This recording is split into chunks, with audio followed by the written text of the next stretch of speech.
can breathe again, knowing I'm never free again.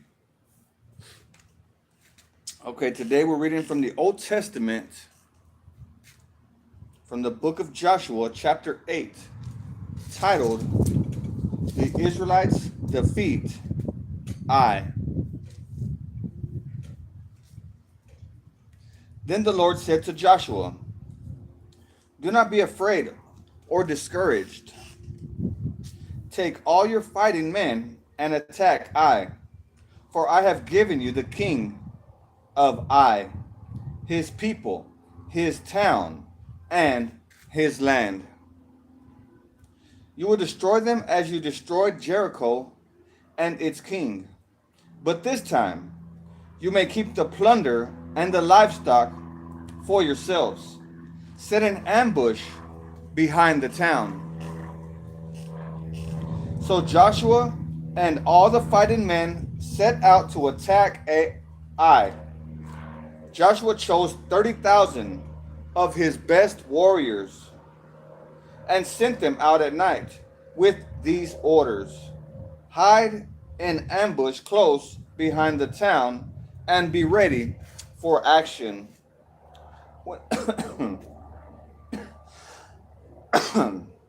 When our main army attacks, the men of Ai will come out to fight as they did before, and we will run away from them. We will let them chase us until we have drawn them away from the town. For they will say, the Israelites are running away from us as they did before. Then, while we are running from them, you will jump up from your ambush and take possession of the town. For the Lord your God will give it to you. Set the town on fire as the Lord has commanded you. You have your orders. So they left and went to the place of ambush between Bethel and the west side of Ai. But Joshua remained among the people in the camp that night.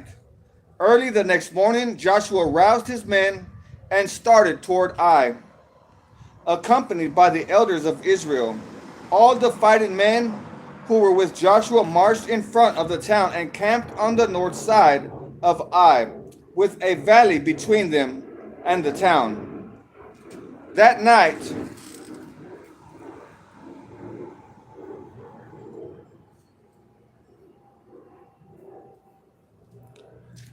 how you doing, Lady Dion?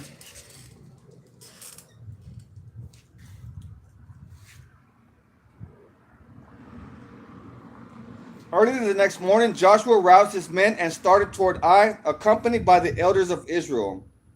All the fighting men who were with Joshua marched in front of the town and camped on the north side of Ai, with a valley between them and the town.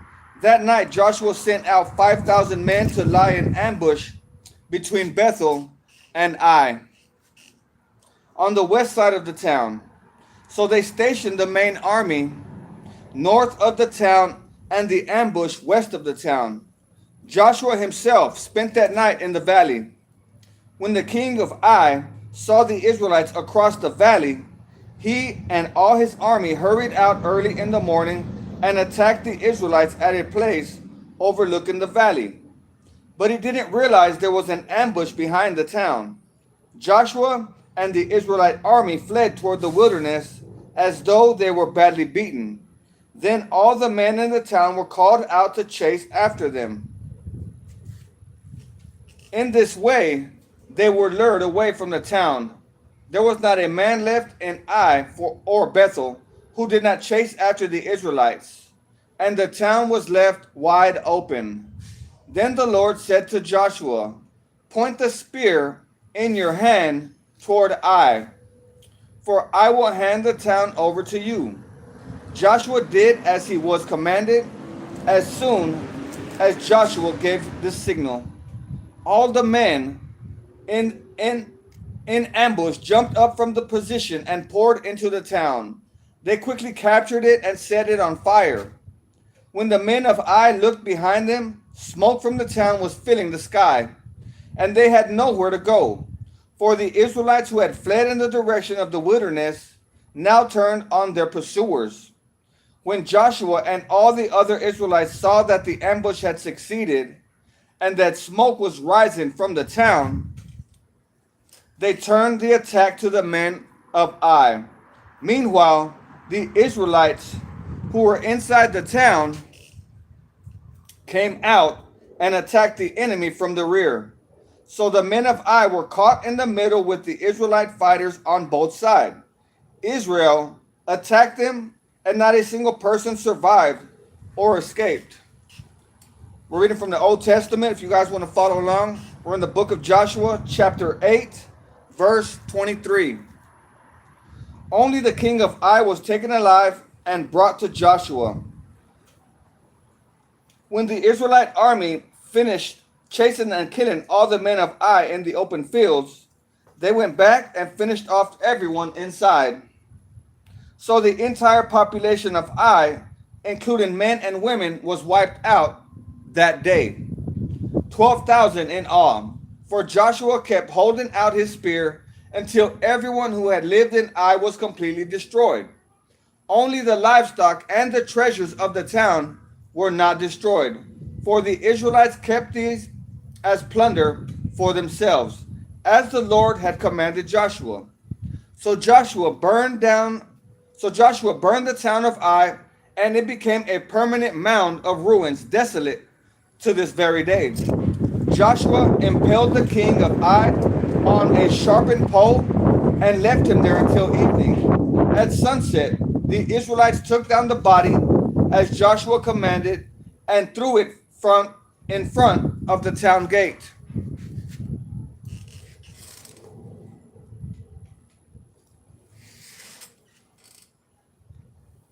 They piled a great heap of stones over him that can still be seen today.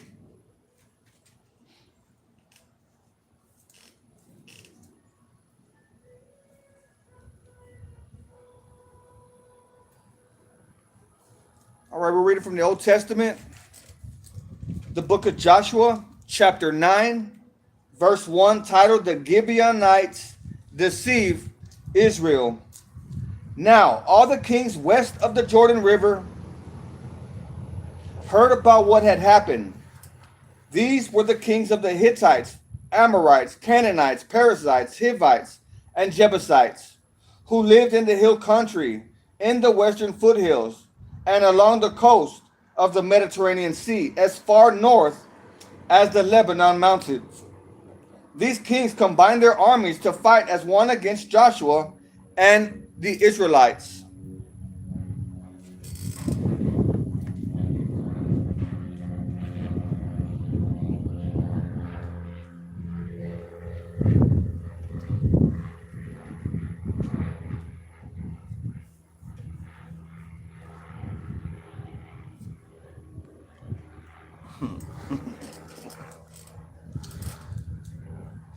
If you just join us, we're reading from the Old Testament, the book of Joshua, chapter 9, verse 3.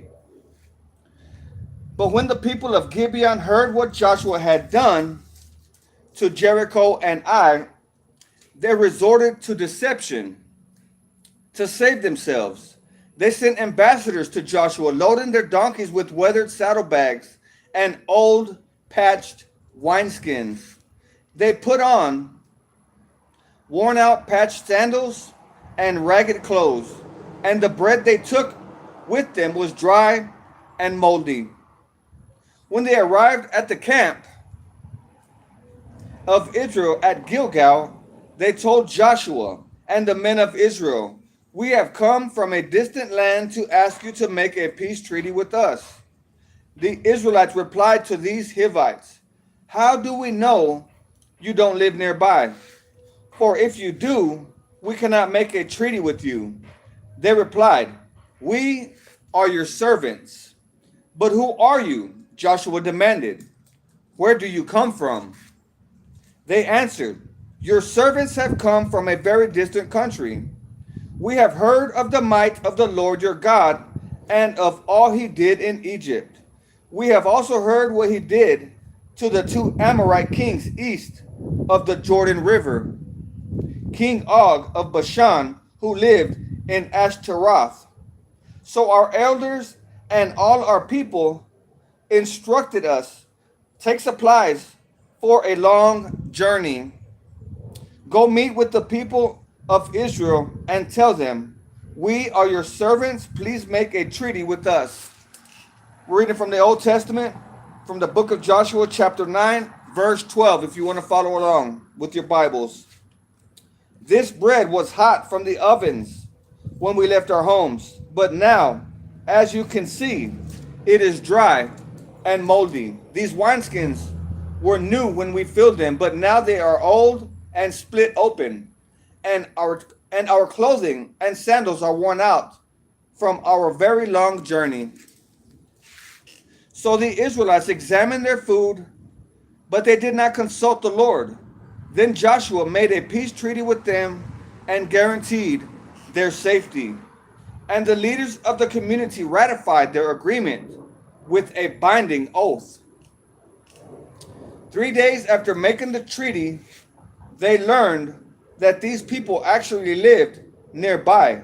The Israelites set out at once to investigate and reached their towns in 3 days. The names of these towns were Gibeon,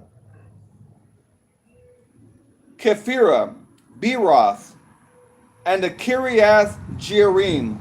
But the Israelites did not attack the towns, for the Israelite leaders had made a vow to them in the name of the Lord, the God of Israel. The people of Israel grumbled against their leaders because of the treaty. But the leaders replied, since we have sworn an oath in the presence of the Lord, the God of Israel, we cannot touch them. This is what we must do. We must let them live, for divine anger would come upon us if we broke our oath. Let them live. So they made them woodcutters and water carriers for the entire community, as the Israelite leaders directed. We're reading from the book of Joshua, chapter 9, verse 22, if you want to follow along with your Bibles. Joshua called together the Gibeonites and said, why did you lie to us? Why did you say that you live in a distant land when you live right here among us? May you be cursed. From now on, you will always be servants who cut wood and carry water for the house of my God. They replied, we did it because we, your servants, were clearly told that the Lord your God commanded his servant Moses to give you this entire land and to destroy all the people living in it. So we feared greatly for our lives because of you. That is why we have done this. Now we are at your mercy. Do to us whatever you think is right. So Joshua did not allow the people of Israel to kill them. But that day he made the Gibeonites the woodcutters and the water carriers for the community of Israel and for the altar of the Lord wherever the Lord would choose to build it. And that is what they do to this day.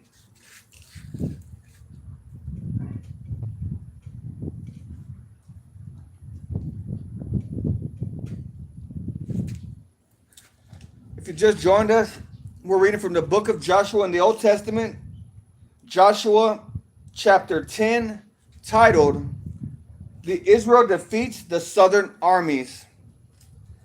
Adonizedek, king of Jerusalem, heard that Joshua had captured and completely destroyed Ai and killed its king, just as he had destroyed the town of Jericho and killed its king.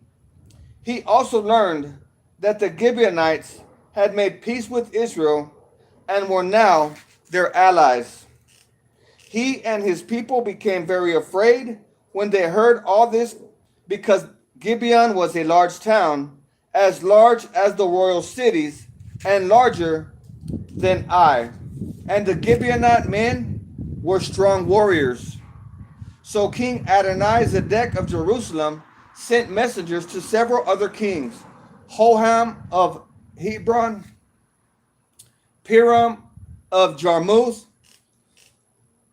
Japhiah of Lachish, and Debir of Eglon. Come and help me destroy Gibeon. He urged them, for they have made peace with Joshua and the people of Israel. So these 5 Amorite kings combined their armies for a united attack. They moved all their troops into the place and attacked Gibeon. The men of Gibeon quickly sent messengers to Joshua at his camp in Gilgal. Don't abandon your servants now, they pleaded. Come at once, save us. Help us, for all the Amorite kings who live in the hill country have joined forces to attack us. So Joshua and his entire army, including his best warriors, left Gilgal and set out for Gibeon. Do not be afraid of them, the Lord said to Joshua, for I have given you victory over them. Not a single one of them will be able to stand up to you. Joshua traveled all night from Gilgal and took the Amorite armies by surprise. The Lord threw them into a panic, and the Israelites slaughtered great numbers of them at Gibeon. Then the Israelites chased the enemy along the road to Beth Horon, killing them all along the way to Azekah and Makkedah. As the Amorites retreated down the road from Beth Horon, the Lord destroyed them with a terrible hailstorm from heaven that continued until they reached Azekah. The hail killed more of the enemy than the Israelites killed with the sword. On the day the Lord gave the Israelites victory over the Amorites, Joshua prayed to the Lord in front of all the people of Israel. He said, let the sun stand over Gibeon and the moon over the valley of Ajalon. So the sun stood still and the moon stayed in place until the nation of Israel had defeated its enemies. In this event, not recorded in the book of Jashar, the sun stayed in the middle of the sky, and it did not set as on a normal day. There has never been a day like this, one before or since, when the Lord answered such a prayer. Surely the Lord fought for Israel that day. Then Joshua and the Israelite army returned to their camp at Gilgal.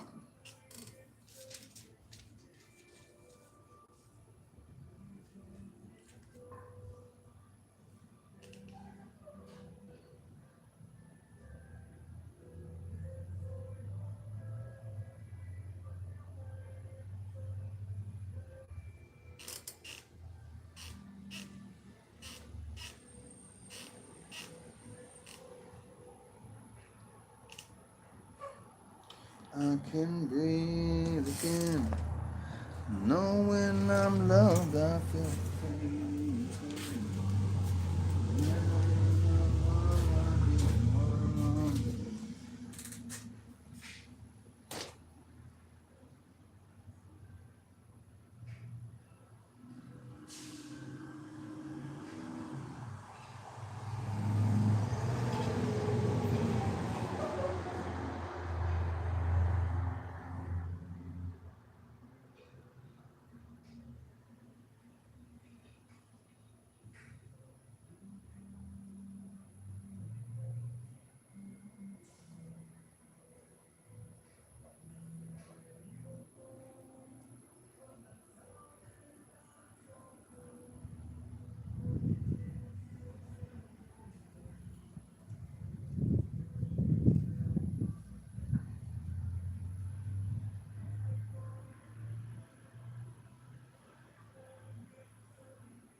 If you would like to follow along with your Bibles, I'm reading from the Old Testament, from the book of Joshua, chapter 10, verse 16, titled, Joshua kills the 5 southern kings.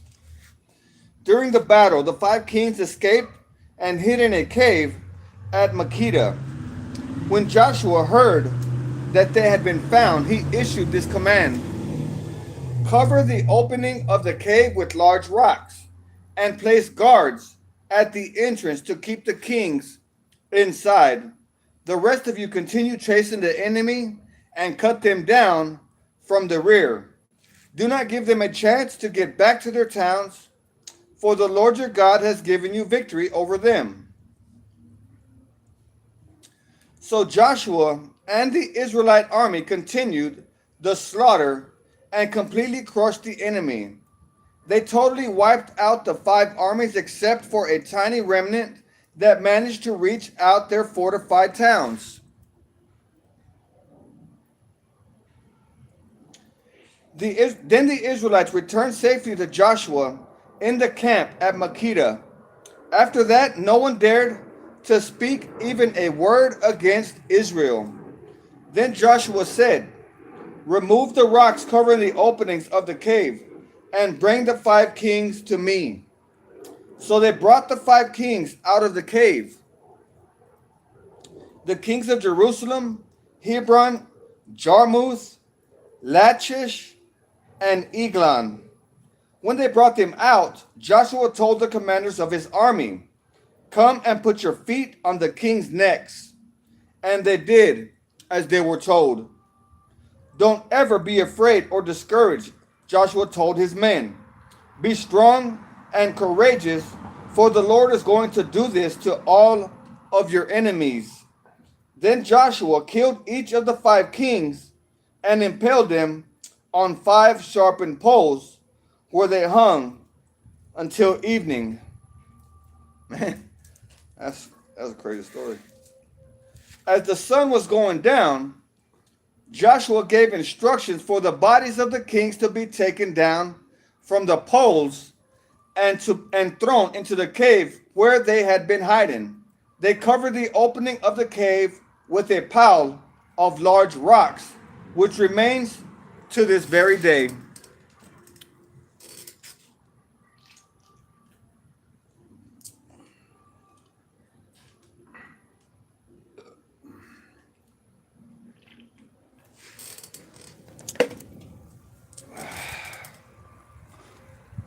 If you'd like to follow along with your Bibles, I'm reading from the book of Joshua, chapter 10, verse 28 in the Old Testament.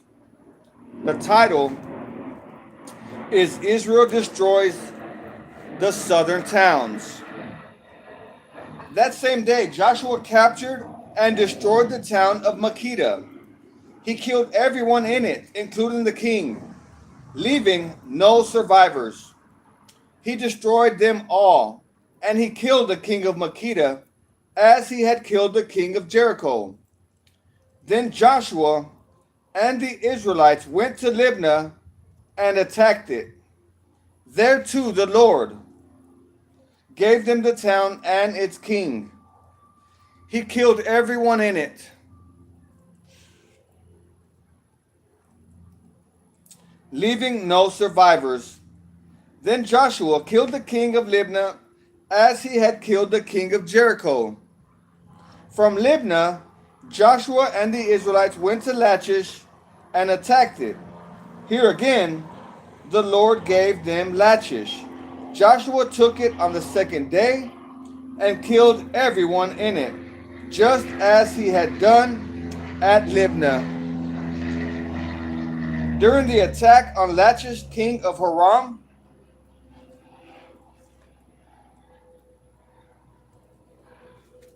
of Gezer arrived with his army to help defend the town.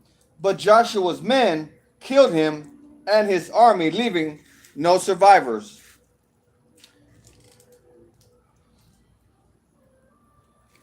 Then Joshua and the Israelite army went on to Eglon and attacked it. They captured it that day and killed everyone in it. He completely destroyed everyone, just as he had done at Lachish from Eglon. Joshua and the Israelite army went up to Hebron and attacked it. They captured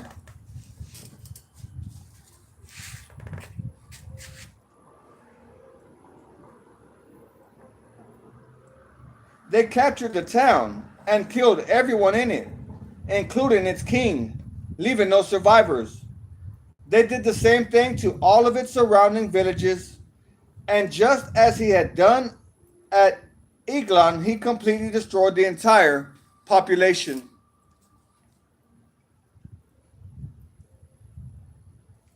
Then Joshua and the Israelites turned back and attacked Debir. He captured the town, its king, and all of its surrounding villages. He completely destroyed everyone in it, leaving no survivors. He did to Debir and its king just what he had done to Hebron and to Libnah and its king. So Joshua conquered the whole region, the kings and people of the hill country, the Negev, the western foothills, and the mountain slopes. He completely destroyed everyone in the land, leaving no survivors, just as the Lord, the God of Israel, had commanded. Joshua slaughtered them from Kadesh Barnea to Gaza, and the region around the town of Goshen up to Gibeon. Joshua conquered all these kings and their land in a single campaign, for the Lord, the God of Israel, was fighting for his people. Then Joshua and the Israelite army returned to their camp at Gilgal. We are reading from the Old Testament, from the book of Joshua, chapter 11, titled Israel defeats the northern armies. When the king Jabin of Hazor heard what had happened, he sent messages to the following kings: King Jobab of Madon, the king of Shimron, the king of Akshaph, all the kings of the northern hill country, the kings in the Jordan Valley, south of Galilee, the kings in the Galilean foothills, the kings of Naphath-dor, and on the west, the kings of Canaan, both east and west, the kings of the Amorites, the Hittites, the Perizzites, the Jebusites in the hill country, and the Hivites in the towns on the slopes of Mount Hermon in the land of Mizpah. We're reading from the Holy Word, the Holy Bible, the living Word of God. All the kings came out to fight. Their combined armies formed a vast horde, and with all their horses and chariots, they covered the landscape like the sand on the seashore. The kings joined forces and established their camp around the water near Merom to fight against Israel.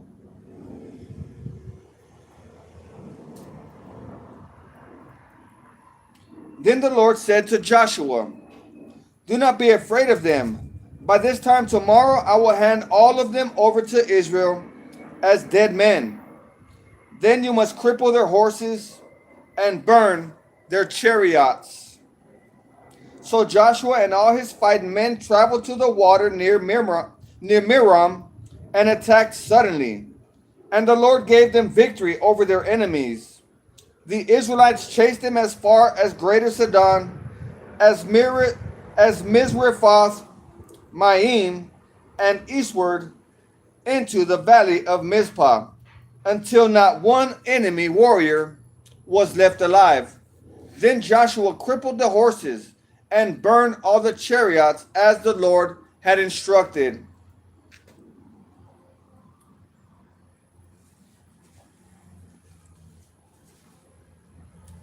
Joshua then turned back and captured Hazor and killed its king. Hazor had at one time been the capital of all these kingdoms. The Israelites completely destroyed The Israelites completely destroyed every living thing in the city, leaving no survivors. Not a single person was spared. And then Joshua burned the city.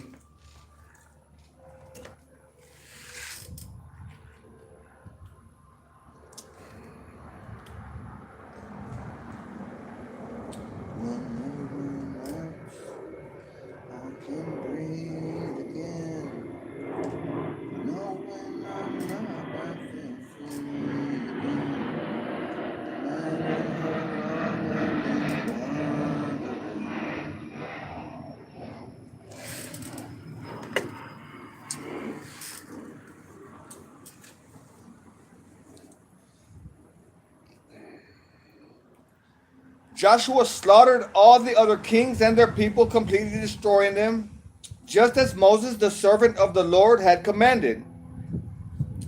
But the Israelites did not burn any of the towns built on mounds except Hazor, which Joshua burned. And the Israelites took all the plunder and livestock of the ravaged towns for themselves. But they killed all the people, leaving no survivors. As the Lord had commanded his servant Moses, so Moses commanded Joshua. And Joshua did as he was told, carefully obeying all the commands that the Lord had given to Moses. So Joshua conquered the entire region, the hill country, the entire Negev, the whole area around the town of Goshen, the western foothills, the Jordan Valley, the mountains of Israel, and the Galilean foothills. The Israelite territory now extended all the way from Mount Halak, which leads up to Seir in the south.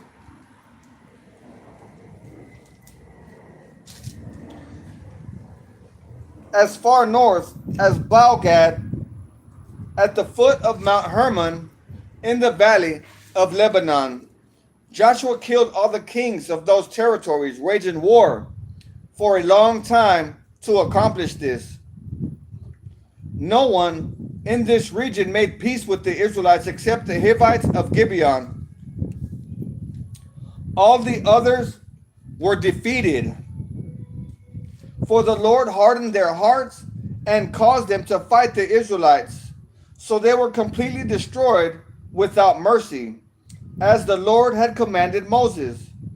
During this period, Joshua destroyed all the descendants of Anak, who lived in the hill country of Hebron, Debir, Anab, and the entire hill country of Judah and Israel. He killed them all and completely destroyed their towns. None of the descendants of Anak were left in all the land of Israel, though some still remained in Gaza, Gath, and Ashdod. So Joshua took control of the entire land, just as the Lord had instructed Moses. He gave it to the people of Israel as their special possession, dividing the land among the tribes. So the land finally had rest from war. We're reading from the book of Joshua, chapter 12, titled, Kings Defeated East of the Jordan River. We're in the Old Testament. These are the kings east of the Jordan River, who had been killed by the Israelites and whose land was taken. Their territory extended from the Arnon Gorge to the Mount Hermon and included all the land east of the Jordan Valley.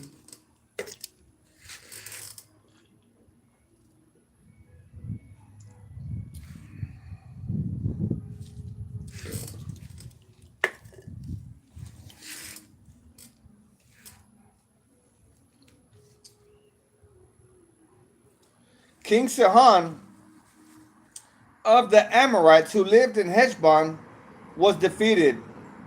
His kingdom included Aroer on the edge of the Arnon Gorge and extended from the middle of the Arnon Gorge to the Jabbok River, which serves as a border for the Ammonites.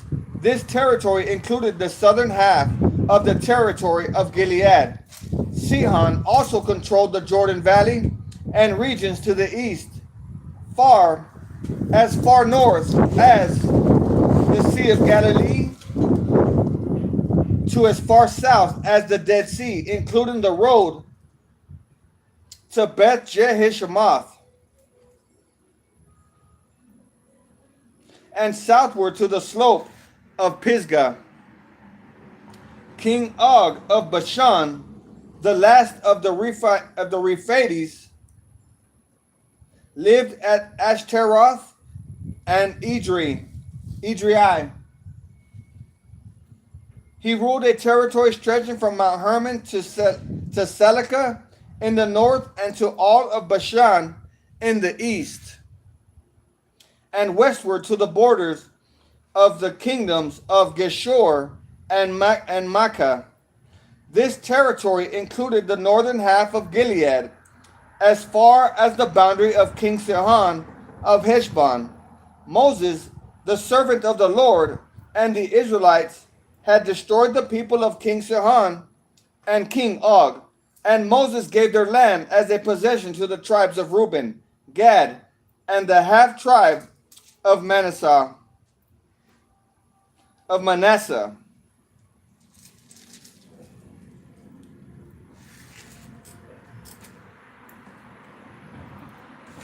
All right, we're in the Old Testament, the book of Joshua, the book of Joshua, chapter 12, verse 7.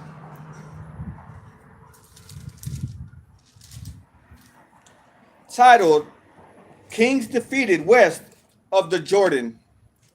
The following is a list of the kings that Joshua and the Israelite armies defeated on the west side of the Jordan, from Baal-Gad in the valley of Lebanon to Mount Halak, which leads up to Seir. Joshua gave this land to the tribes of Israel as their possession, including the hill country, the western foothills, the Jordan Valley, the mountain slopes, the Judean wilderness, and the Negev.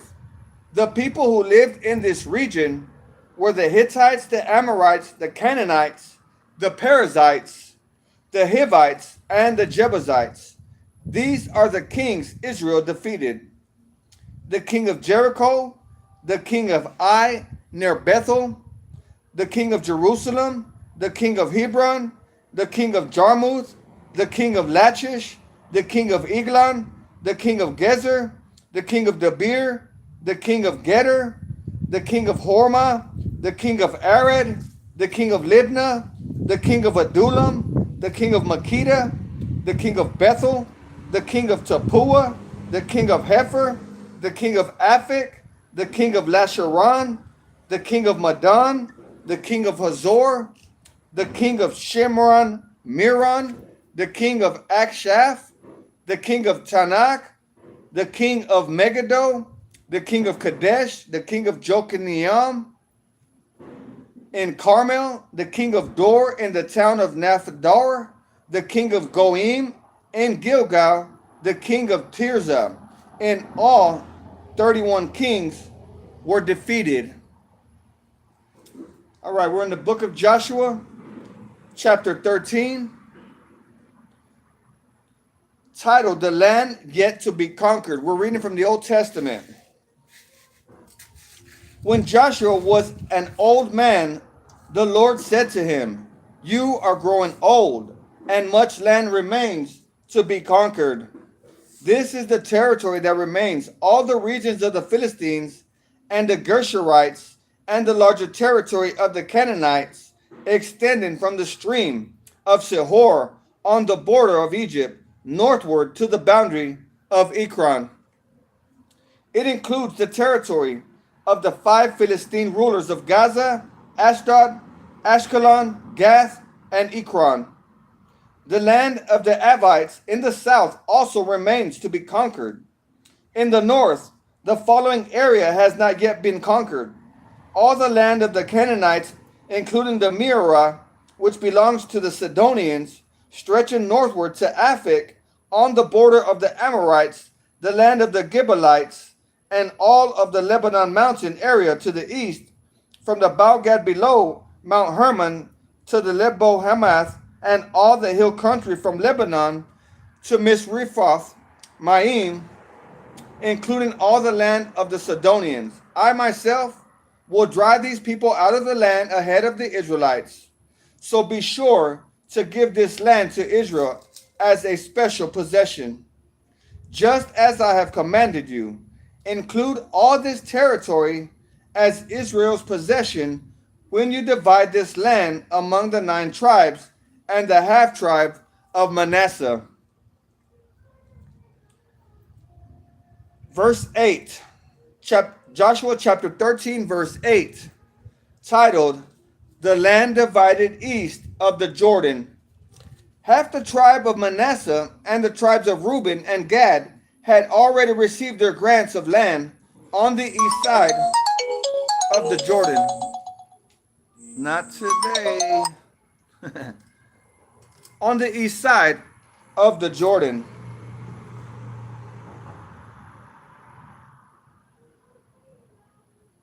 For Moses, the servant of the Lord, had previously assigned this land to them.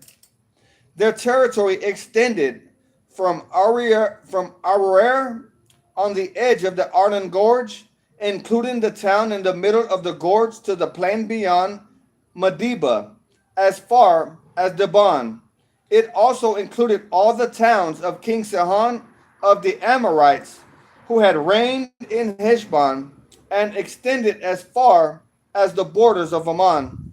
It included Gilead, the territory of the kingdoms of Geshur and Makkah, all of Mount Hermon, all of Bashan, as far as Salika, and all the territory of King Og of Bashan, who had reigned in Ashtaroth and Edrei. King Og was the last of the Rephaites, for Moses had attacked them and driven them out. But the Israelites failed to drive out the people of Geshur and Makkah, so they continue to live among the Israelites to this day.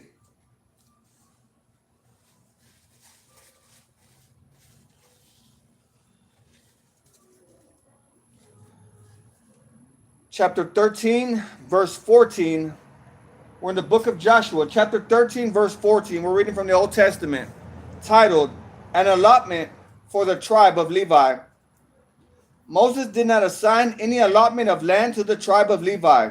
Instead, as the Lord had promised them, their allotment came from the offerings burned on the altar to the Lord, the God of Israel.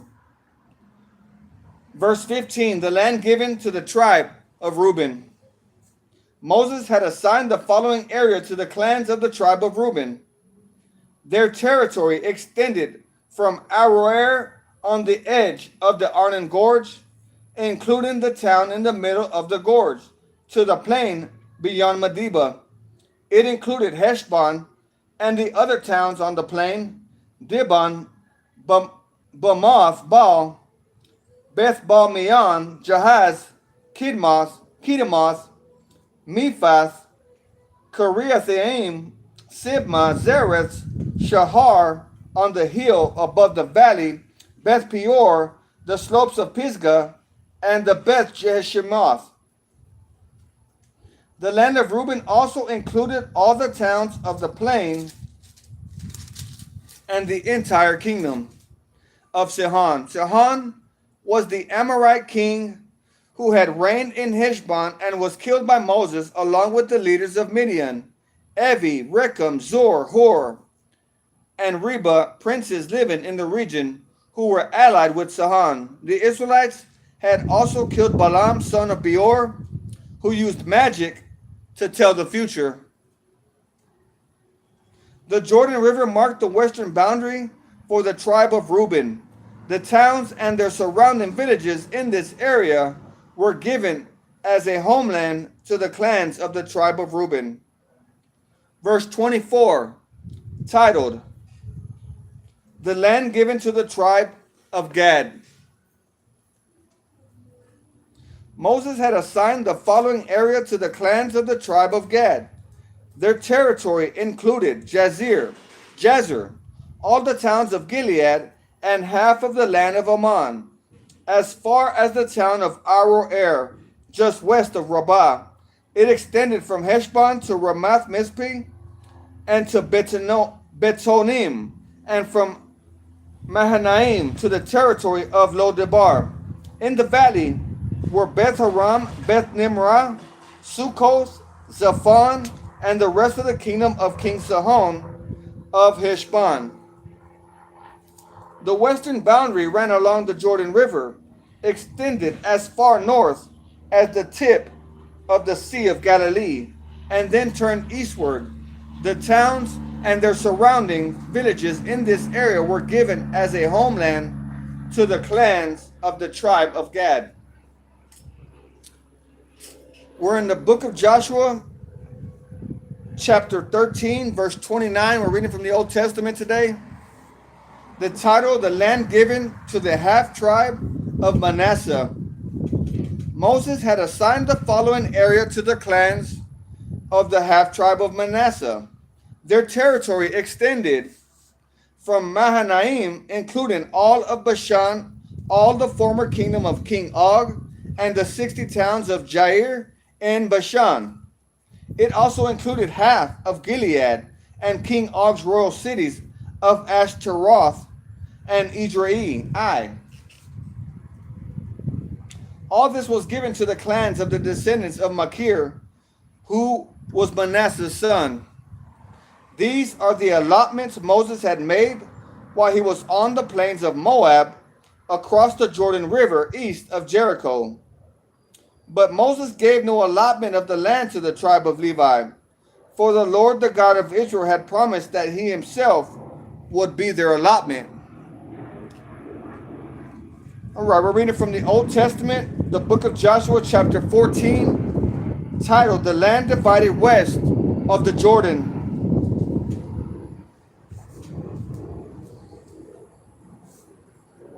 The remaining tribes of Israel received land in Canaan as allotted by Eleazar the priest, Joshua son of Nun, and the tribal leaders.